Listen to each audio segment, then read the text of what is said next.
Ang kwentong ito ay hango sa totoong buhay. Mula ito sa isa nating kabayan na itago na lang natin sa pangalang Ignacio. Walang eksaktong taon, probinsya ng Negros. Ang sabong, isa sa mga sugal na kinahihiligan ng karamihan sa ating mga kababayan. Ang ilan ay nakikilala sa larangan ito dahil na din sa kausayan sa pag-aalaga ng mga manok na panabong. Samantalang ang ilan naman, nakukuntento na lang sa pagtaya dahil magastos at napaka-mabusisi din ng proseso ng pag-aalaga ng manok na panabong. Ito ang naging buhay ng ating tampok na karakter. Nang mga panong ito, nag-aalaga ng mga manok panabong itong si Ignacio upang ipagbili sa mga taong mahilig sa sabong. Marami ng parokyano itong si Ignacio dahil maganda ang lahi ng mga manok na inaalagaan at pinaparami. Paminsan, ginagamit din ng binata ang kanyang mga alagang manok upang ipanglaban. Kilala sa sabungan ang pangalan ni Ignacio dahil sa pambihirang swerte nito, hindi lang sa sabong, kundi sa lahat ng uri ng sugal. Sa tuwing makikita si Ignacio sa ruweda, naghihiyawan ang mga tao dahil alam nilang uulan na naman ng swerte. Nagsimula ang lahat ng mga panahon na nasa edad 18 pa lamang itong si Ignacio. Nakilala ng binata ang isang lalaki na itago na lang natin sa pangalang Agaton.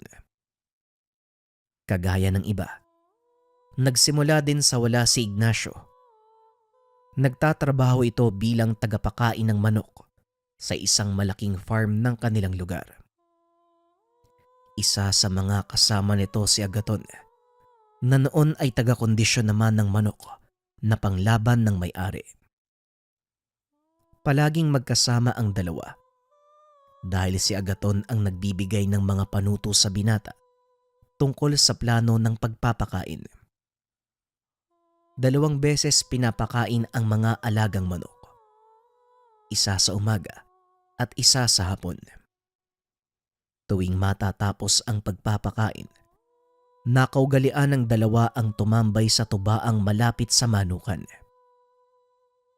Palagi ding ibinibida ni Agaton ang mga panalo nito sa sabong na naging inspirasyon naman ni Ignacio para matuto ng mga pamamaraan ng pagkukondisyon sa mga manok. Unti-unti naman itong natutunan ng binata hanggang isinama ito ni Agaton sa isang malaking derby sa kanilang bayan. Yon ang unang sama ni Ignacio. Namangha ang binata dahil sa napakaraming tao. Ang dami palang sabongero, Manong, no? Ngayon lang ako nakapunta sa ganitong lugar. Hindi ko inaasahan na sobrang dami pala ng mga nagpupunta sa sabungan. Wika ni Ignacio. Kung tutusin, kakaunti pa lang to kung ikukumpara sa mga dinaluhan kong laban. Pero karamihan sa mga taong yan, makikitaya lang. Gusto mo bang magkapera? Tugon ni Agaton. Di ba may sweldo naman tayo kay Manong Hiner? Tugon ni Ignacio. Ang ibig kong sabihin, bukod sa sweldo mo, gusto mo bang kumita ng pera? Tanong ni Agaton. Aba syempre naman, Manong. Paano po ba? Tanong ni Ignacio. Simple lang. Eto ang 500. Itaya mo mamaya sa manok na ituturo ko. Hindi ako pwedeng pumusta kasi ako ang magkakabit ng tari. Baka malaman ni Mang Hiner kung ano pa ang sabihin niya. Basta, sundin mo lang ang sasabihin ko. Pag-uusap ng dalawa. Kahit medyo nalilito, sinunod ni Ignacio ang utos ni Agaton. Ngunit bago maghiwalay ang dalawa, Napansin ng binatang nang huli ng langaw si Agaton. May dinukot itong kaha ng posporo mula sa bulsa. Inilagay nito ang langaw sa loob ng kaha. Binulungan ang kung anong nasa loob. Hindi naman gaanong pinansin ni Ignacio ang ginawa nito.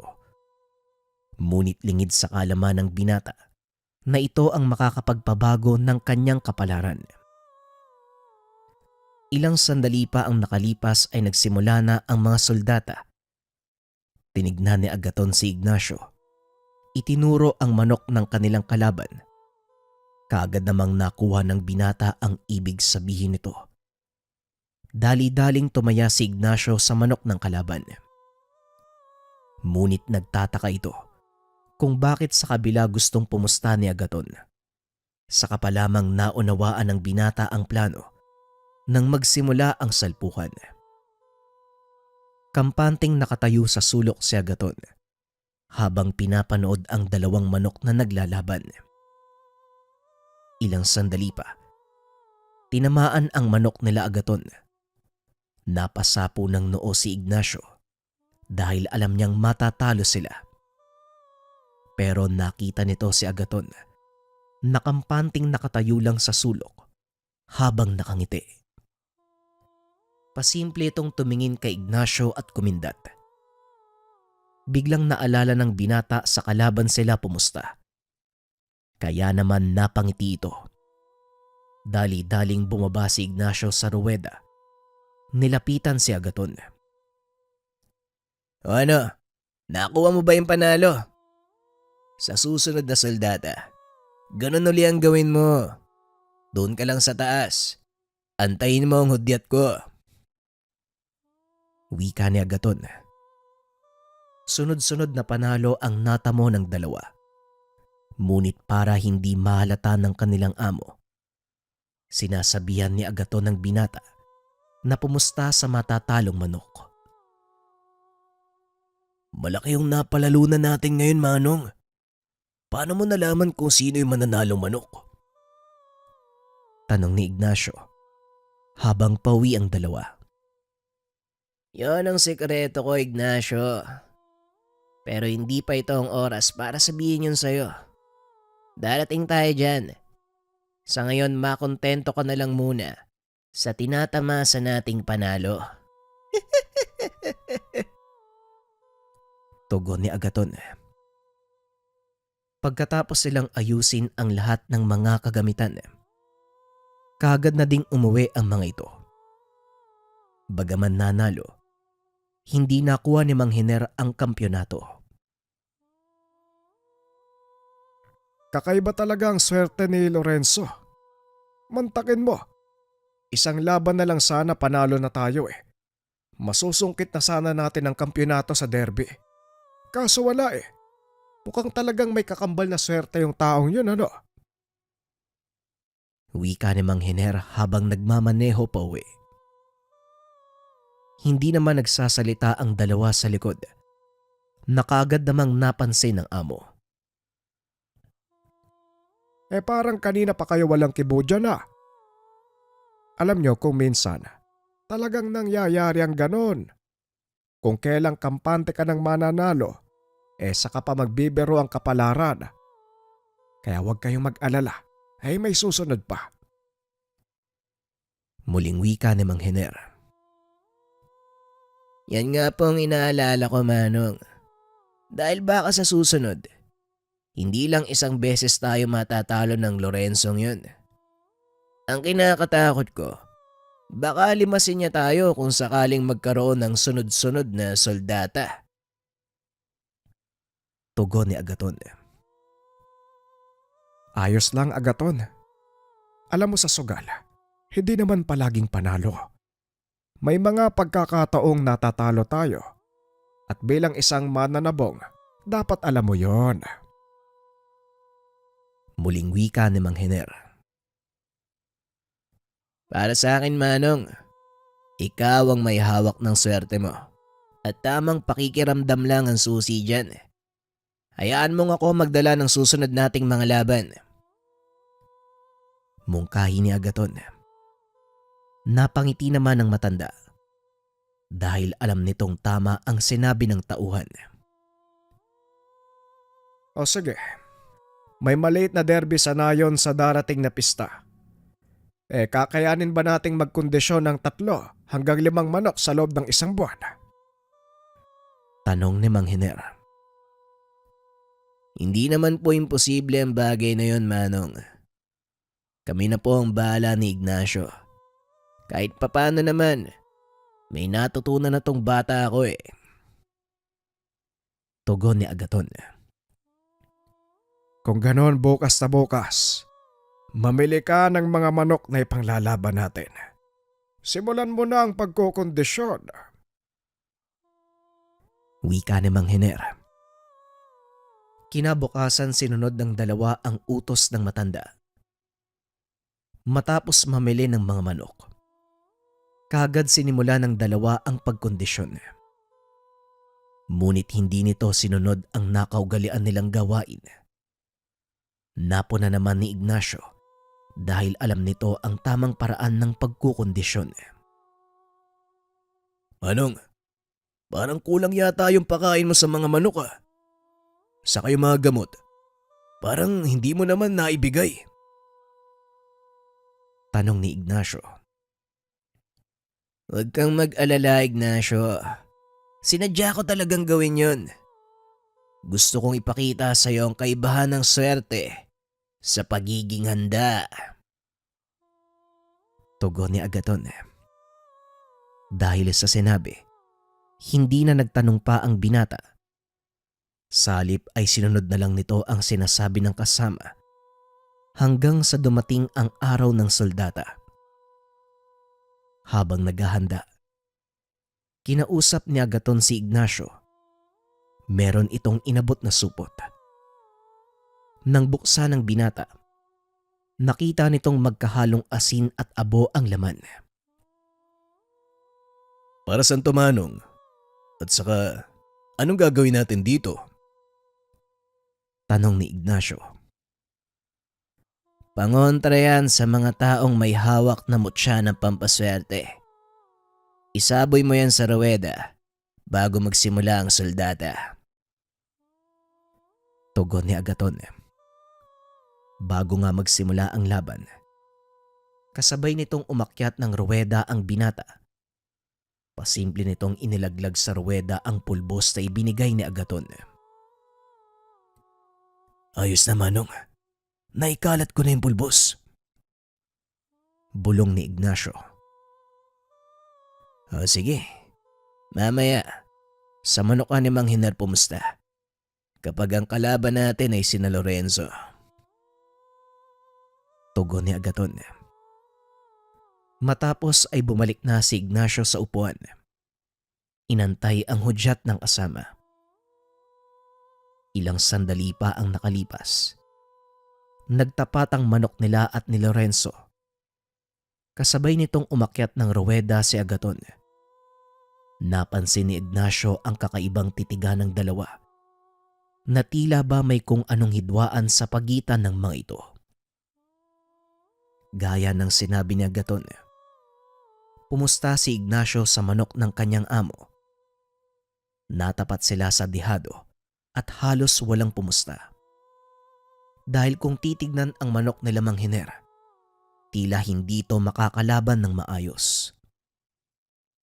Ngunit laking gulat ni Ignacio nang mapatay nito ang kalaban sa loob lamang ng ilang segundo. Nagsunod-sunod ang panalo ng dalawa. Sa pagkakataong iyon ay natuwa si Mang Hiner. Sa wakas, natapatan si Lorenzo. Magaling ang ginawa niyong dalawa ngayong gabi ah. Nanalo tayo. Kaya ito, may dagdag kayo sa akin. Wika ni Mang Hiner. Nagpasalamat naman ang dalawa. Ngunit lingid sa kalaman ng matanda, mas malaking pera pa ang napanalunan ng mga ito kumpara sa kanya. Kinabukasan, kakatapos lang ng mga itong paliguan ang mga manok. Habang nagpapahinga, Hindi maiwasan ni Ignacio ang muling magtanong tungkol sa sekreto ni Agaton. Ngunit gaya ng dati, iwas pa din ito. Ayaw sagutin ang katanungan ng binata. Hindi pa ngayon ang tamang oras, Ignacio. Magantay ka. Malalaman at malalaman mo din ang lahat. Wika ni Ignacio. Sa kalagitnaan ng pag-uusap ng mga ito, dumating si Mang Hiner. May kasama itong bibili ng mga manok. Ay Ignacio, pakisamahan nyo nga ang dalawang ito. Mga parokyano sila mula sa syudad. Gusto nilang bumili ng manok kaya ikaw na ang bahala. Wika ng matanda. Kagad namang kumilos ang dalawa. Sinamahan ng mga ito sa pagtingin. Napakalawak ng manuka ng matanda, kaya natagalan ang dalawang kalalakihan sa pagpili. Matapos kilatising mabuti ang mga manok, sa wakas ay nakapili na ang mga ito. Pinuntahan nila Ignacio si Mang Hiner. Kinausap ng mga kalalakihan ang matanda. Nakapili na kami ng mga manok, Manong. Ito na po ang bayad Hindi na po kami magtatagal Nagaantay po yung amo namin Wika ng isa sa mga kalalakihan. O sige, maraming salamat sa inyo pakisabi din sa amo nyo. Paminsan-minsan dumalaw naman sa akin. Matagal na kaming hindi nagkikita. Tugon ni Mang Hiner. Ang amo ng dalawang lalaki, isa sa mga kakilala ng matanda. Ilang beses na itong bumili ng manok kay Mang Hiner. Ni minsan ay hindi pa natalo ang mga ito. Makakarating po, Manong. Medyo abala si amo sa bago niyang negosyo Kaya hindi siya gaanong nakakalabas ng bayan para personal na pumunta sa inyo. Tugon ng lalaki. Ayos lang naman. Kung hindi lang siya abala ka mo. Nandito lang naman ako sa manukan ko Tugon ni Mang Hiner. Matapos ay kagad nang umalis sa mga ito. Samantalang si Agaton at Ignacio naman, nagpaalam sa matandang pupunta ng tubaan. Hapon na ng mga sandaling iyon. Tapos na ang lahat ng gawain. Pumayag naman ang matanda. At habang nasa tubaan ang dalawa, hindi sinasadyang dumaan sina Lorenzo. Naupo ang mga ito sa tapat na mesa ng dalawa. Kagad nitong napansin sina Agaton. Ngunit tila nananadya si Lorenzo. Nagpasaring ng salita kina Ignacio. Ay, tignan mo nga naman. Nandito pala ang dalawang magagaling na tauhan ni Mang Hiner. Kamusta naman ang malaki niyong panalo nung nakaraang derby? Tanong ni Lorenzo. Ayos lang naman. Ikaw, anong nangyari? Bakit hindi ka nakalusot sa kampyonato nitong nakaraang soldata? Tugon ni Agaton. Biglang nagbago ang reaksyon ng mukha ni Lorenzo. Tumayo ito at lumapit sa mesa ng dalawa. Alam mo, Agaton, kung hindi ka lang nakialam sa mga diskarte ko, siguro milyonaryo na ako ngayon Kaso, ayaw mo ding magpatalo. Wika ni Lorenzo. Sabay hampas ng kamay sa mesa.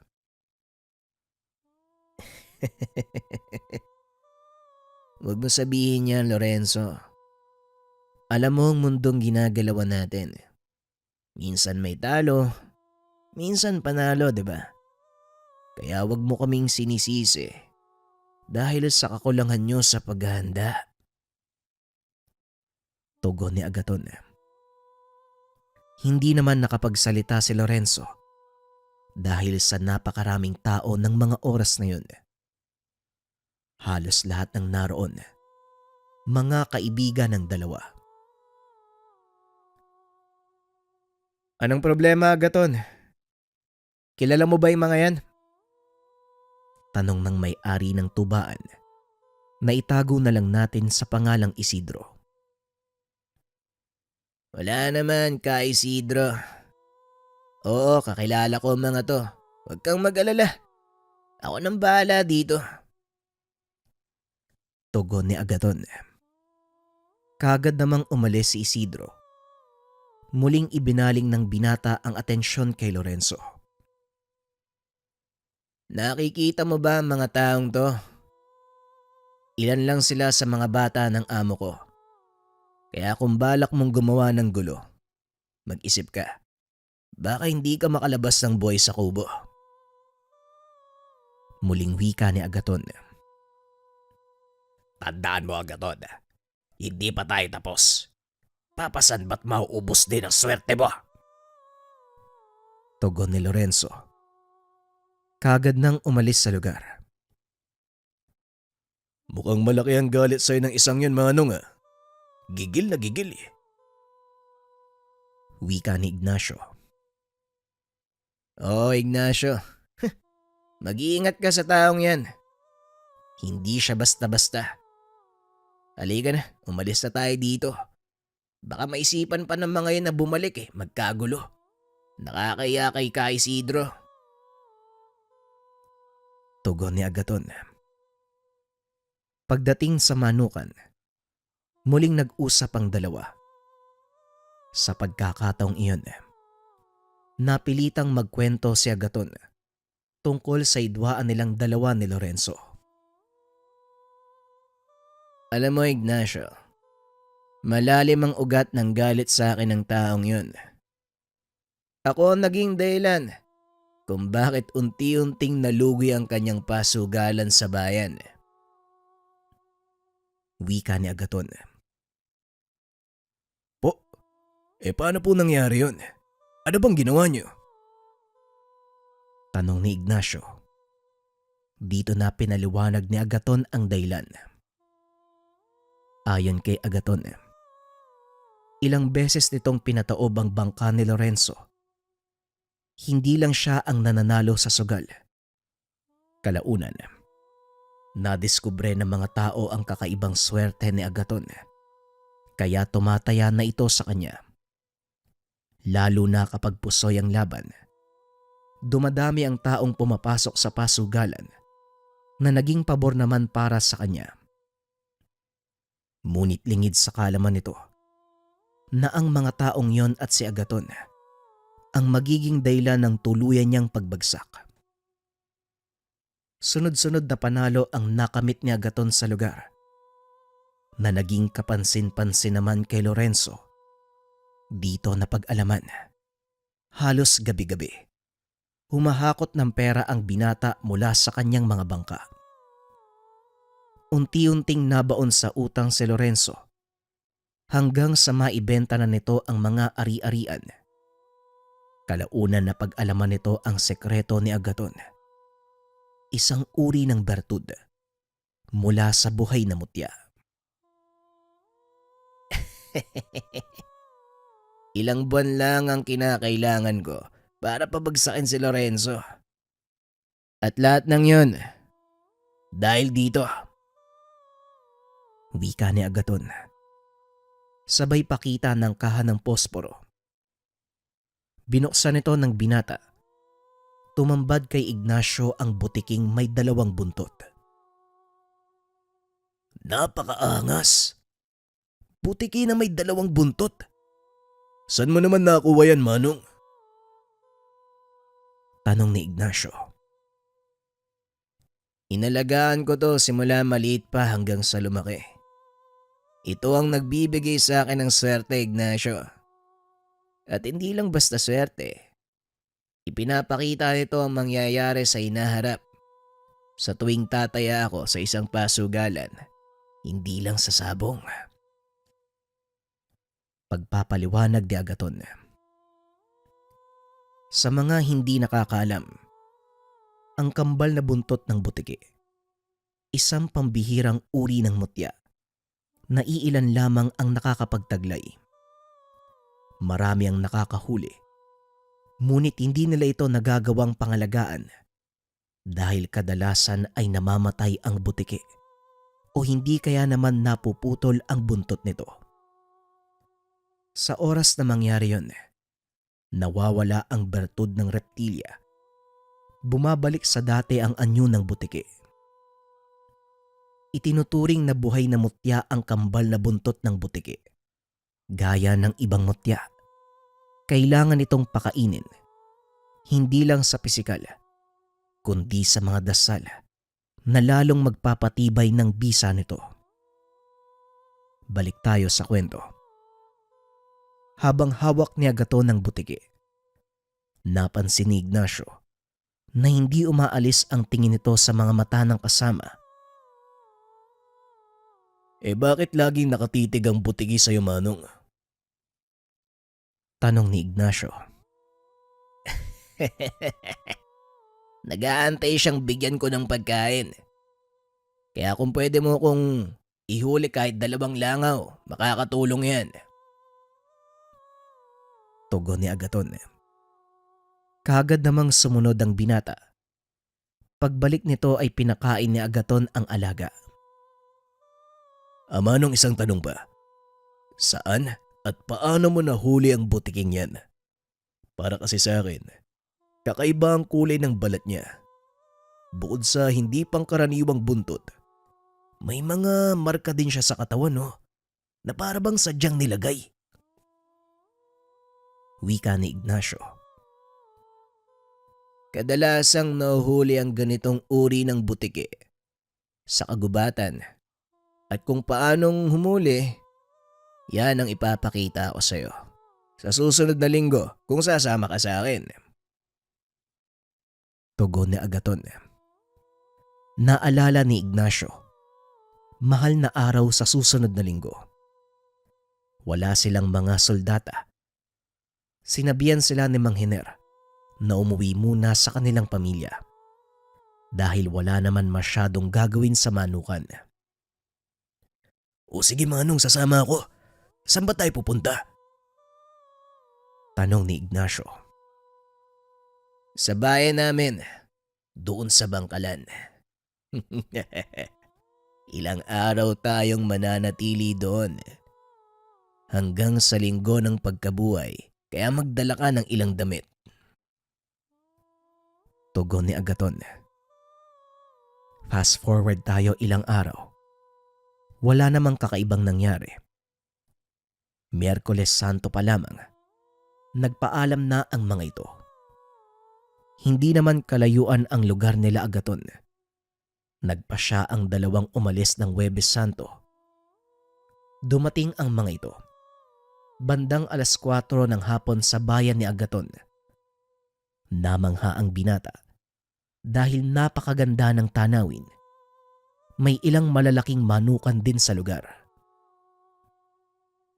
Ang ganda pala dito sa lugar niyo, Manong, ah. Makapal yung kakao yan. Napansin ko din, magandang lugar to para pagtayuan ng manukan. Wika ni Ignacio habang naglalakad ang mga ito papunta sa mismong tahanan ni Agaton. Yan din ang pangarap ko, Ignacio. Kaso lang, kailangan munang matapos sa pag-aaral yung mga kapatid ko eh. 3 kasi sila, sabay-sabay na magkukuleyo. Tugon ni Agaton. Ilang sandali pa ay narating ng mga ito ang tahanan ng binata. Sinalubong naman sila ng 2 dalaga. Ipinakilala ni Agaton si Ignacio sa mga ito. Ignacio, sila mga kapatid ko, nag-aaral sila sa kolehiyo. Diyan sa malapit na universidad.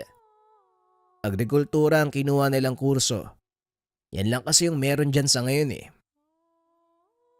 Wika ni Agaton. Ang tinutukoy nitong universidad, ang dating paaralan ni JR na matatagpuan sa gawing hangganan ng Negros, ng Oksidental at Oriental. Mabundok na ang lugar na yun. Angkop ang klima para sa lahat ng uri ng pananim. Ngunit kadalasang pinapatubo ng mga tao sa lugar. Tubo. Dahil ito ang pinakamalagong industriya ng mga panong iyon. Nako, hindi nga po biro mag-aral ng kolehiyo, Manong. Kaya nga hindi na ako sumubok eh. Kasi alam kong wala yung panggagastos si tatay sa akin. Pero bala ko pating mag-aral. Siguro mag-iipon lang ako ng konti. Tugon ni Ignacio.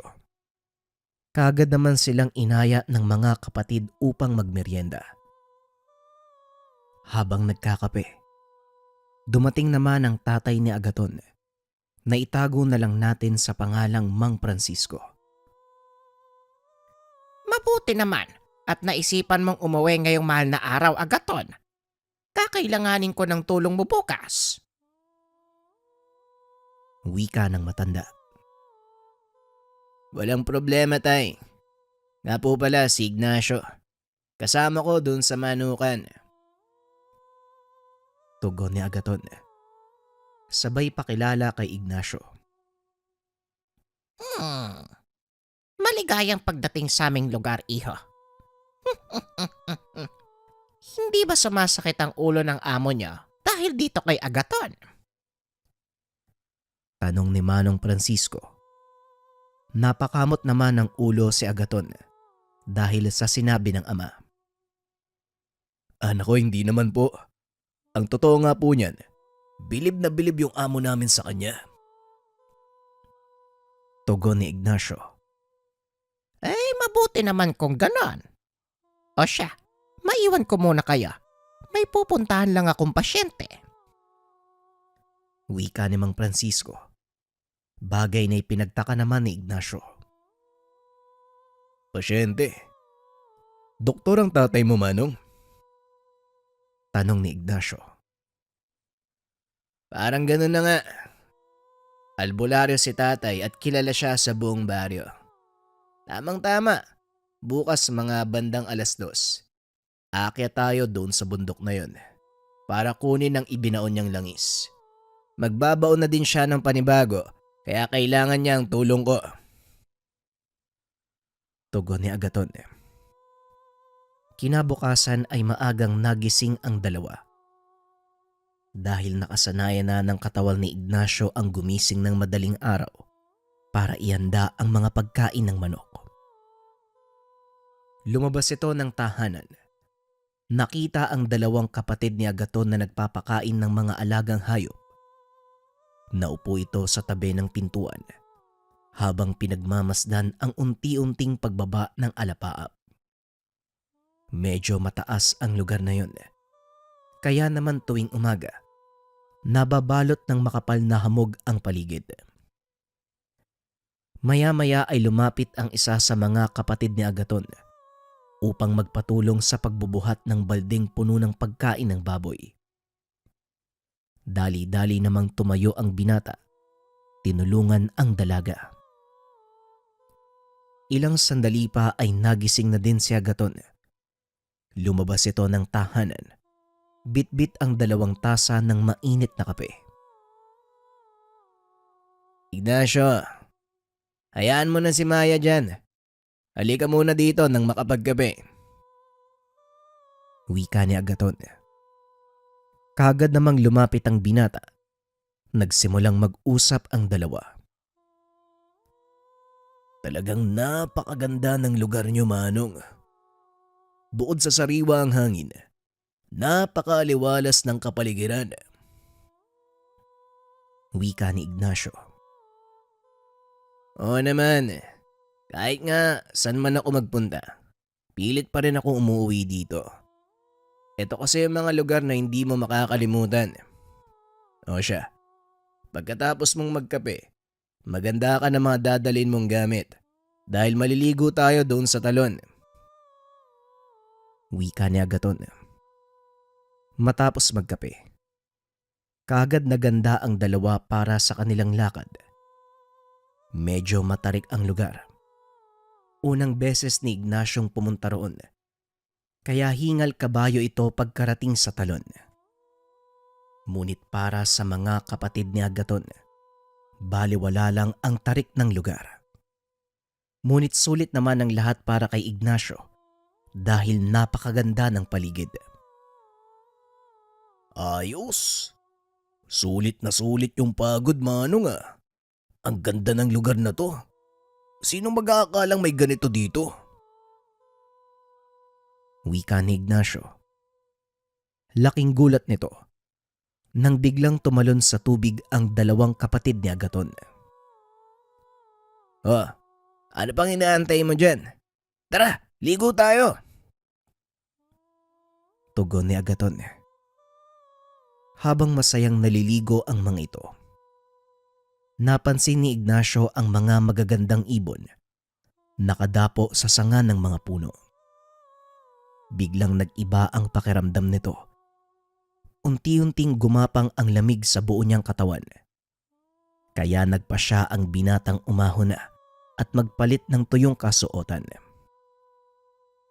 Hinayaan nito sina Agaton na maligo. Naupo sa malaking bato na nasa gilid ng ilog. Nang hindi sinasadyang mahagip ng tingin nito ang isang malaking puno, naroon sa hindi kalayuan, napansin nito ang ilang unggoy na naglalaro sa mga sanga.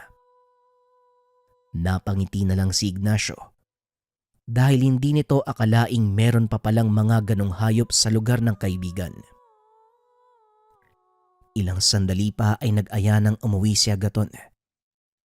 Magtatanghaling tapat na. Kailangan pa nilang umakyat ng kabilang bundok bandang 3:00 ng hapon. Pagkarating sa tahanan, kumain lang sila ng tanghalian. Nagpahinga sandali at kagad nang umalis. Kasama si Mang Francisco. Habang nasa daan kinausap ni Agaton ang binata. Huwag mong pupunahin ang anumang makikita mo sa lugar. Lalo na ang gagawin ni tatay. Maraming mga elemento ang nagkalat dito. Nag-iisa lang si tatay. Kung sakaling may mangyaring hindi inaasahan, paniguradong wala siyang magagawa para tulungan tayo. Wika ni Agaton. Manong naman eh. Tinatakot mo lang yata ako eh.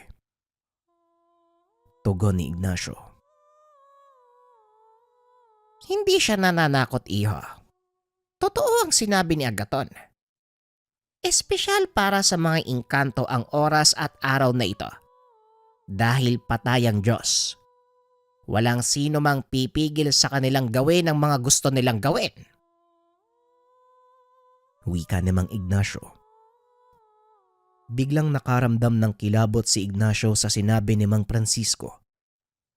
Dumikit ito kay Agaton. Habang naglalakad paakyat ng kabundukan, ilang sandali pa ay narating na nila ang lugar. Nagsimula ng magsagawa ng kung anong ritual si Mang Francisco. Samantalang si Agaton naman, dinukot ang kahan ng posporo sa kanyang bulsa. Pinakawalan ang alaga nitong butike sa isa sa mga puno. Manong, bakit mo pinakawalan yung alaga mo? Paano yan? Di wala na tayong pampaswerte. Tanong ni Ignacio. Huwag kang mag-alala. Kung para sa iyo ang isang bagay, kusa itong babalik kahit anong gawin mong pagpapakawala. Halika, tulungan mo akong magukay dito. Kunin natin ang mga ibinaon na langis ni tatay. Habang nagukay ang dalawa, tuloy naman sa pagsagawa ng ritual si Mang Francisco. Hanggang sa matapos ito, muling nagbaon ng mga bote ng lana ang matanda. Sa susunod na taon naman natin hukay ng mga ito. Bilisan nyo na. Kailangan na nating bumaba bago pa tayo abutan ng 6:00 sa lugar na to. Wika ni Mang Francisco. Kagad na ding umalis ang tatlo sa lugar. Saka pa lamang naalala ni Ignacio ang pinakawalang alaga ng kaibigan nang makarating na sila sa tahanan. Naku Manong, mukhang nakalimutan mo yata yung alaga mo ah. Wika ni Ignacio. Napangiti naman si Mang Francisco dahil sa sinabi ng binata. Huwag kang mag-alala. Tandaan mo lang ang sinabi ko sa'yo kanina. Tugon ni Agaton. Matapos magpahinga, inaya nito si Ignacio na pumunta sa likod ng tahanan. Tumambad sa binata ang malaking bato. Nagmistula itong pader. Nanlaki ang mga mata ng binata nang mapansin ang mga butiking nagbababaan sa lupa. Anong ginagawa nila? Bakit bumababa sa lupa ang mga yan? Tanong ni Ignacio. Dahil yon ang unang pagkakataon na masaksiyan niya ang ganitong kaganapan. Tuwing sasapit ang orasyon o hindi kaya ang 6:00, kusang bumababa ang mga butike upang humalik sa lupa. Bilang tanda ng pag-alala ng kanilang pinagmulan. Pero hindi yan ang dahilan kung bakit kita dinala sa lugar na to. Talasan mo ang iyong paningin, Ignacio. Isa sa mga butiking yan ang nagtataglay ng kambal na buntot. Tugon ni Agaton. Sabay abot ng itim na tela kay Ignacio. Itim na tela. Anong gagawin ko dito, Manong? Tanong ni Ignacio. Sa oras na makita mo ang butiking may kambal na buntot, gamitin mo ang telang yan upang ipangtaklob sa kanya. Huliin mo ito at siguraduhin hindi masasaktan o mapuputol ang kanyang buntot. Ibalot mo ng maigi sa itim na tela at siguraduhin wala itong makikitang liwanag sa loob ng 3 araw. Tugon ni Agaton. Matyagang nag-abang si Ignacio sa sinasabi ng kaibigan. Medyo nahihirapan ito sa pagsipat dahil humahalo ang kulay ng mga butike sa malaking bato. Ilang sandali pa ang nakalipas. Natanaw ni Ignacio ang hinahanap. Isang butike na merong 2 buntot. Perpekto ang pagtubo ng mga ito. Mula sa pinakapuno hanggang sa pinakadulo. Dali-daling tinakpan ng binata ang nilalang gamit ang itim na tela. Habang ginagawa niya ito, nag-uusal naman ng dasal si Agaton. Matapos ay sinabihan niya ang binatang marami nitong dukutin at ibalot. Tuwang-tuwa si Ignacio nang maramdamang kumilos ang butike sa loob ng tela. Matapos ay dinala ito kay Mang Francisco. Ibigay mo kay tatay ang nakuha mo, Ignacio. Siya na ang bahalang magbasbas niyan para sa'yo. Wika ni Agaton. Maupo ka sa tabi ko, bata. Ipikit ang mga mata. Pakinggan mong mabuti ang mga dasal na sasambitin ko. Dahil ito ang magiging daan upang mapagana mo ang bertud na taglay ng butiking ito. Wika ni Mang Francisco. Sinunod ni Ignacio ang sinabi ng matanda. Nagsimula itong mag-usal. Naramdaman ng binata na tila binuhat siya pa'y taas. Sobrang gaan ng pakiramdam nito. At ang bawat salitang naririnig mula kay Mang Francisco ay kusang tumatatak sa kanyang isipan. Nang matapos na ang ritual, muling inabot ng matanda ang itim na tela kay Ignacio. Hindi dapat makakita ng liwanag ang nilalang na yan sa loob ng 3 araw. Wika ni Mang Francisco. Ilang sandali pa ay may gumapang sa likod ni Agaton. Nanlaki ang mga mata ni Ignacio dahil yon ang alagang butike ng kaibigan. Manghang-mangha ang binata sa mga nangyayari. Nung una ay hindi pa ito naniniwala. Ngunit siya mismo ang saksing buhay sa isang kaganapang maituturing na hiwaga ng kalikasan. Pagsapit ng araw ng Sabado, nagpaalam na ang 2 babalik sa Manukan dahil may derby silang kailangang pagandaan.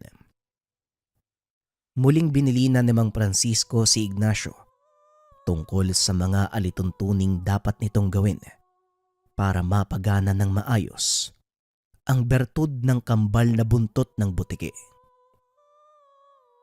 Tandaan mo, Ignacio, ang tanging makakapagpawala ng bisa ng bertud ay ang mutya ng tanglad. Kusa mong mararamdaman ito. At sa oras na mangyari yon, huwag kang magdadalawang isip na umiwas. Ngunit may panlaban din doon. Pinaghalong asin at abo ng sinunog na baon ng nyog. Isaboy mo ito sa paligid. Paniguradong mawawala ang bisa ng bulaklak ng tanglad. Wika ng matanda.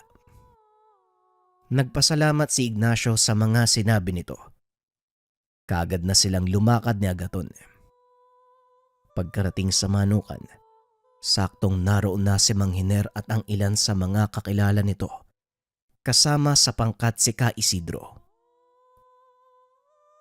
Mabuti naman at nakabalik na kayo. Tamang-tama ang pagdating yung dalawa.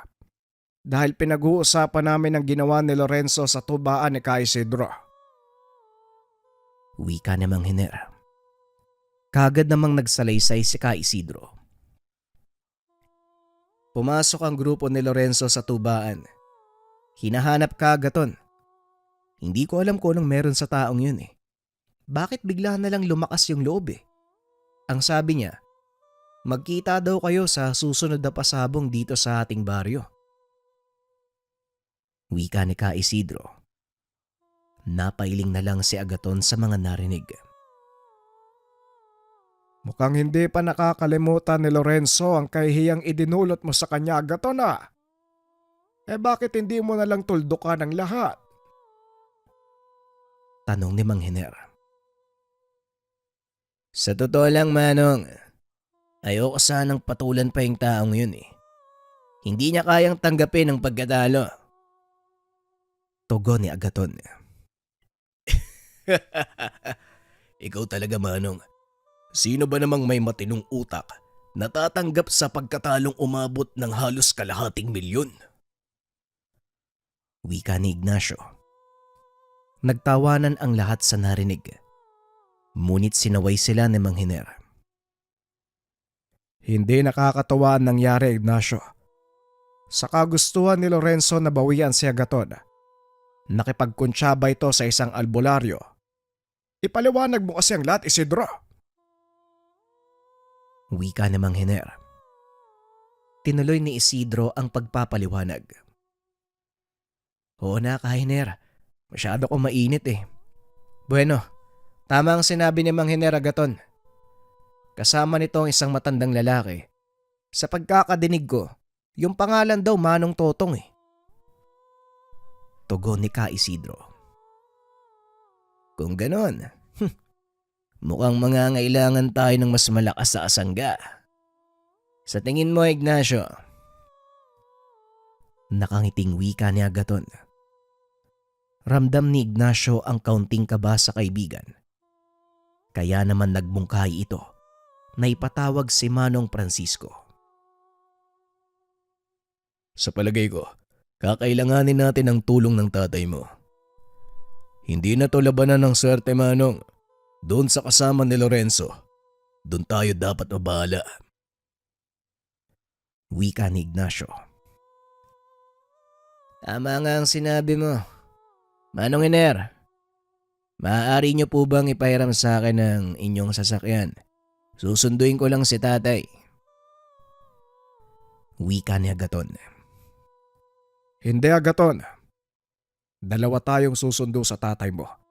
Pero teka, oo nga no, ano bang magagawa ng tatay mo tungkol dito? Tanong ni Mang Hiner. Sa susunod ko na po ipapaliwanag. Sa ngayon magmadali na muna tayo. 2 araw na lang pasabong na. Baka mauli ang lahat. Pagsisiyan natin ang pag-aaksaya ng oras. Tugon ni Agaton. Dali-daling kumilos ang mga ito. Naiwan si Ignacio sa manukan upang asikasuhin ng mga manok na ilalaban sa pasabong. Maliit na patimpalak lang ito. kaya hindi gaano kabigat ang kinakailangang paghahanda. Kaunting bitamina lang at sapat na pagkain ang kailangang gawin ng binata dahil nasa kondisyon naman ang mga alagang ipanglalaban. Matapos ang paghahanda, naalala ni Ignacio, 3 araw na ang nakakalipas matapos niyang mahuli ang butiki. Sinubukan nitong buksan ni Ignacio. Nagulat ang binata dahil hindi ito umaalis sa kanyang palad. Dali-daling kumuha ng tubig si Ignacio, ipinainom sa alaga. Kasunod nito, humuli siya ng langaw at ipinakain naman dito. Sabay na gumalaw ang buntot ng butiki. Patunay na buhay ang mga ito. Naghanap ng posporo si Ignacio at doon inilagay ang butiki. Pagpasensyahan mo na muna. Yan muna yung munti mong tahanan, kaibigan. Sa susunod na araw, igagawa kita ng mas malaki. Wika ng binata. Kinagabihan ng araw na yun, dumating si Mang Hiner kasama si Mang Francisco. Naipaliwanag na ni Agaton ang lahat sa amo. Kahit papano nauunawaan na nito ang mga nangyayari. Hindi ako makikisali sa pasabong na ito, Agaton. Kayong dalawa ni Ignacio ang pagkakatiwalaan ko. Mag-ingat kayo. Wala akong pakialam kung mamatay man ang mga manok na gagamitin nyo. Maaari silang palitan Pero kayong dalawa, buti sana kung napipisa lang din na itlog ang kagaya nyo. Pero hindi. Pabirong wika ni Mang Hiner. Huwag po kayong mag-alala, Manong. Kami na po ang bahala dito. Nandito naman si tatay. Tugon ni Agaton. Ngunit biglang sumagot si Mang Francisco habang nakatitig kay Ignacio. Mukhang hindi na kailangan ng tulong ko dito. May isang tatahi-tahimik sa sulok. Alam kong malaki ang magagawa niya. Pero sasama pa din ako sa inyo. Matagal na akong hindi nakakapasok sa sabungan. Wika ni Mang Francisco. Napangiti naman si Agaton dahil alam nito ang ibig sabihin ng ama. Sige tay, tiwala po ako sa sinabi niyo. Halika na, Ignacio. May gagawin tayo sa mga manok na ilalaban sa susunod na araw. Wika ni Agaton. Nagpunta ang mga ito sa manok na nakaiwalay sa mga kulungan. Kinuha ni Agaton ang botelya ng langis sa bulsa nito. Napansin ni Ignacio na may maliliit na bagay na lumulutang sa loob ng sisidlan. Anong mga bagay na yan, Manong? At saan mo yung gagamitin? Tanong ni Ignacio. Ito ba? Mutya ng alitap-tap ang mga yan. Halika, tulungan mo kong ipahid sa katawan ng manok ang lana. Tugon ni Agaton. Hindi na nagtanong pa si Ignacio dahil natalakay na ito ni Mang Francisco noong dumalaw ang dalawa. Ayon sa matanda, ang mutya ng alitap-tap na binabad sa lana ng niyog na walang mata, mabisang depensa laban sa kahit anong palipad hangin. Alam ni Mang Francisco na ito ang gagamitin ng mga kalaban dahil hindi naman sila pwedeng maglagay ng anumang pangontra sa mga manok. Maliban na lang sa tare na ikakabit dito. Matapos ang paghahanda, kaagad na ring nagpahinga ang mga ito. Binigay ni Agaton ang maliit na bote kay Ignacio. Sinabihan niyang itago ito. Ingatan mo ang botelyang yan. Siguraduhin mong hindi makikita ng mga kalaban. Lalo na kung totoo yung sinasabi ni Kay Isidro. Dahil sa oras na masipat niya ang botelya, paniguradong gagawa siya ng paraan para makontra ang bisa nito. Wika ni Agaton. Kinabukasan, muling nag-usap-usap ang pangkat. Sa huling pagkakataon, inilahad ni Agaton ang magiging plano. Tay, alam kong wala kayong karanasan sa sabong. Pero gusto kong kayo ang unang magbitaw ng manok. Sa oras na makatapat namin sina Lorenzo, kami na ang bahala ni Ignacio. Wika ng binata sa ama. Yan lang ba? Walang problema. Tugon ni Mang Francisco. Hindi kilala na mga kalaban si tatay, kaya hindi maghihinala ang mga ito. Ignacio, manatili tayo sa taas ng ruweda. Huwag kang magpapakita sa mga kalaban. Kung sakaling makita ka nila, huwag kang magpapalata na sumali tayo sa pasabong. Wika ni Agaton sa binata. Maliwanag, Manong. Tara na, nailagay ko na sa karito ng mga manok. Ikakarga na lang natin sila sa sasakyan. Kagad nang lumakad ang mga ito. At kagaya ng napag-usapan, si Mang Francisco at si Ka Isidro ang pumasok. Samantalang si Mang Hiner naman at dalawang binata umakyat sa itaas na bahagi ng sabungan upang panoorin ang mangyayari. Nasipat ng mga ito si Lorenzo at isang matandang mahaba ang buhok. Nandito na sila. Sa palagay ko, wala silang kaalam-alam sa mangyayari. Wika ni Agaton. Oo nga, Manong. Tignan mo si Lorenzo. Kampanting-kampante. At Hindi na ituloy ni Ignacio ang sasabihin. Dahil may napansin ito. May dinukot si Lorenzo mula sa bulsa. Hindi ito gaanong makita ng binata. Ngunit naaninag niya na tila mga butil ng palay ang nakasilid sa maliit na botelya. Mukhang mabigat ang kargang gamit ni Lorenzo. Hindi yan bulaklak ng tanlad, Ignacio, kundi bunga ng pulang kawayan. Delikado si Ka Isidro kung sakali. Wika ni Agaton. Akmang bababa na sana ito. Nang biglang tumingin si Mang Francisco sa kanilang kinaroroonan, muling naupo si Agaton na labis namang ipinagtaka ni Ignacio. Bakit naman, Manong? Wala ba tayong gagawin? Tanong ng binata. Wala sa ngayon, Ignacio. Panoorin mo kung ano ang gagawin ni tatay.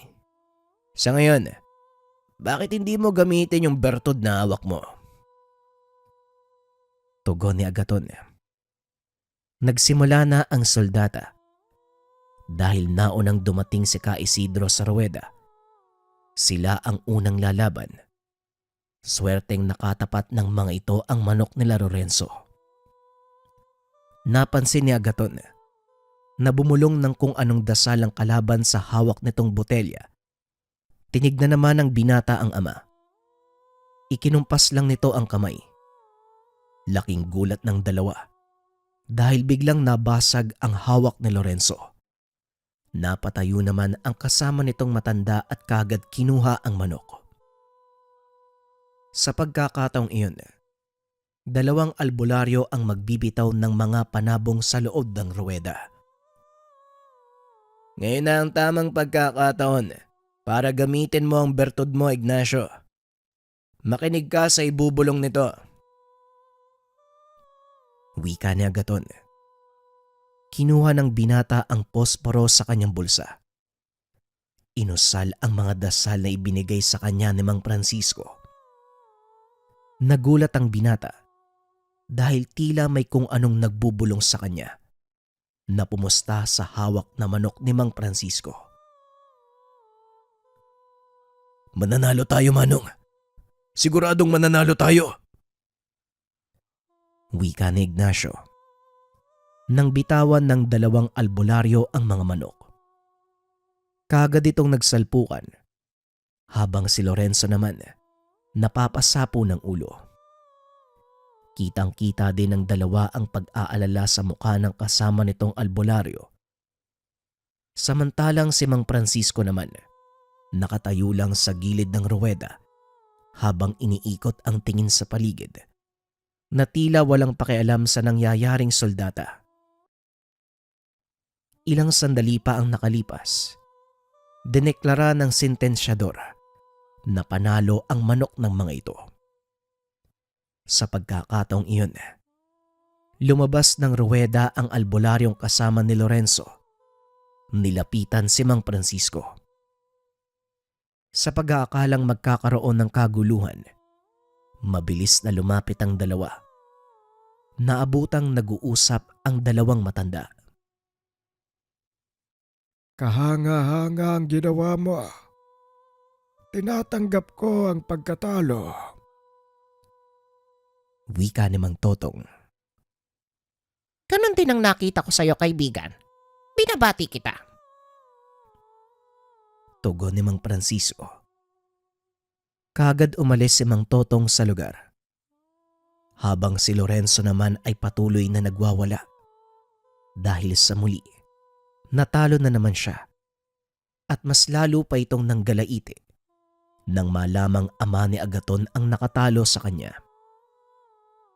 Halos mabaliw si Lorenzo sa nangyari.